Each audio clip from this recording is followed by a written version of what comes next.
Soyez le bienvenu. J'ai les plus belles pommes de notre région. Voici les meilleures. Prenez-en une. Ce n'est pas un jeune homme de cette qualité qui va acheter tes pommes. Oh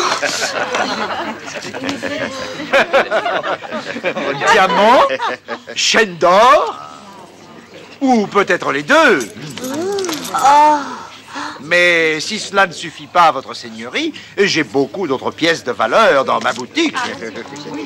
Que pensez-vous de cette merveilleuse cassette à bijoux en cuir? Peut-être préférez-vous ces merveilleuses chaussures cousues main, du plus beau cuir? Je n'ai pas d'argent. Si cela ne plaît pas à votre seigneurie, je peux aller chercher d'autres merveilleuses choses dans ma boutique. Que votre seigneurie m'excuse. Voici la plus belle pièce qu'on peut trouver dans ma boutique. De l'or massif, de l'or pur. Regardez vous-même, je suis le seul à pouvoir vous offrir une telle pièce. L'or massif? Mais comment ferais-je pour porter ce chandelier? Il est bien trop grand. Comment? Monsieur n'est pas encore satisfait. Monsieur est un client difficile. S'il en est ainsi, je vais aller chercher d'autres pièces de valeur. Votre seigneurie me fera-t-elle la grâce d'examiner ce merveilleux manteau? Si votre seigneurie achète les somptueuses chaussures, je lui offrirai ce manteau comme cadeau. Votre seigneurie refuse une telle occasion? Oui, hélas. Il a refusé. Non! Quel chagrin, quelle misère nous apporte votre seigneurie, s'en rend-elle compte? Qu'elle achète au moins cette pomme. Achetez n'importe quoi, mais achetez. Oui, il faudrait qu'il achète, oui. Non, c'est pas possible, il va partir sans acheter. Pourquoi vide-t-il toute sa boutique? Commence à avoir peur. Il vaudrait mieux disparaître d'ici avant qu'il soit trop tard, Nils. Oui, éclipsons-nous discrètement.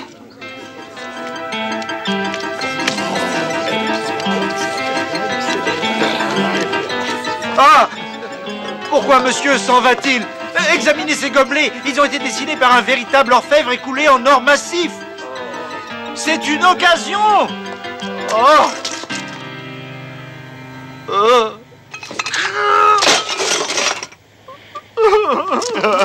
Espérons que cela ne signifie pas qu'il nous faudra attendre encore 100 ans.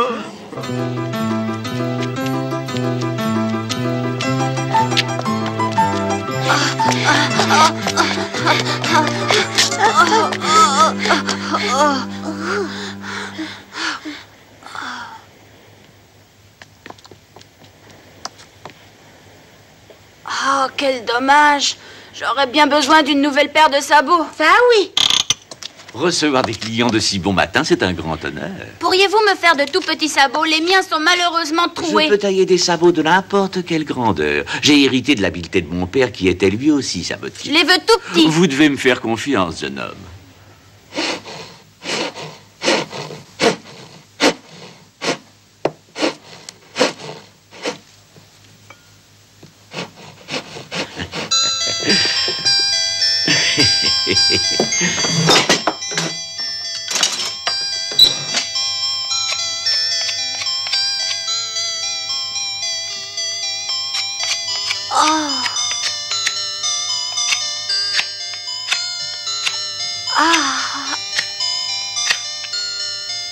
Vos sabots sont terminés.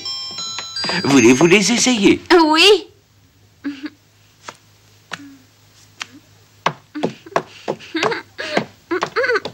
Vous vont-ils bien? Ils sont épatants. Il a fait un achat. Il a fait un Sauvé. Il ne voulait pas d'heure. Et maintenant, vous payez.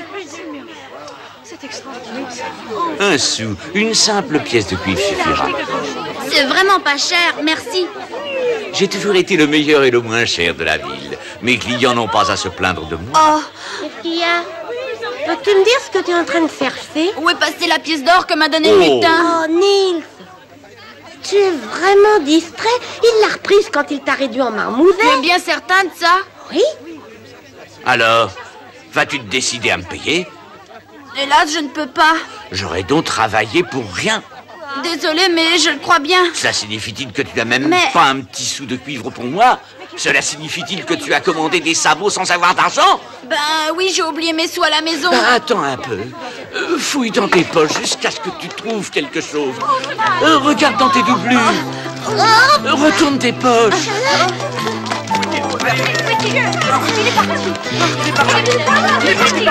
Attention.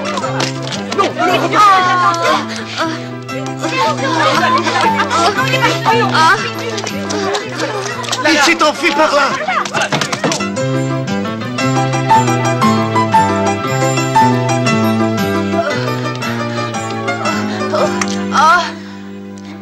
Je ne peux plus avancer d'un pas. Voilà ce qui arrive quand on cherche à rouler quelqu'un. L'histoire de la pièce d'or, c'était un mensonge.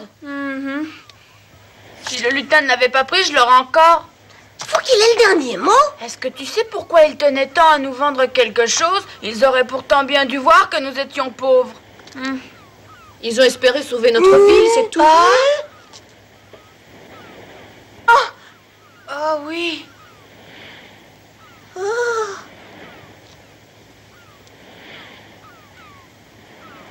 Comment allez-vous?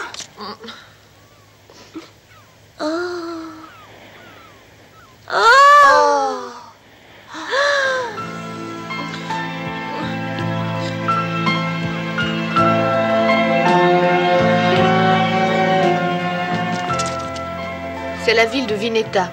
Elle était autrefois immensément riche et belle. Aucune autre ville au monde ne lui était comparable. Chaque jour, des bateaux remplis des plus riches marchandises allaient et venaient dans son port. J'ai lu un jour dans un conte l'histoire d'une ville qui lui ressemblait. Malheureusement, ses habitants étaient pleins de morgue et trop orgueilleux de leur faste. Ils devaient être incroyablement riches, ces gens-là. Oh oui, ils mangeaient dans des assiettes d'or, ils buvaient dans des gobelets d'or et ils se servaient de couverts d'or. Bref, dans cette ville, tout était en or. Ils ne connaissaient plus de limites. Seul celui qui était le plus riche méritait leur considération. Ils donnaient des diamants comme jouets à leurs enfants. Et quand ils se rencontraient, les jours de fête, ils ne parlaient que de l'or. Ils dépensaient sans compter. Ils gaspillaient tout leur or. Et c'est ainsi qu'ils furent punis pour ce goût immodéré du faste. Un gigantesque raz-de-marée submergea la ville de Vineta, qui coula au fond de la mer.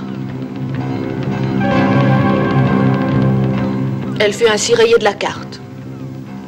Mais aucun des habitants ne mourut, et la ville ne fut pas détruite. Tous les 100 ans, cette merveille ressurgit des flots et reste pour 1 heure sur la terre ferme.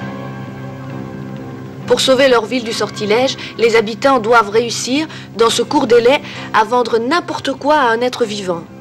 S'ils échouent, au bout d'1 heure, la ville doit retourner pour 1 siècle au fond de la mer.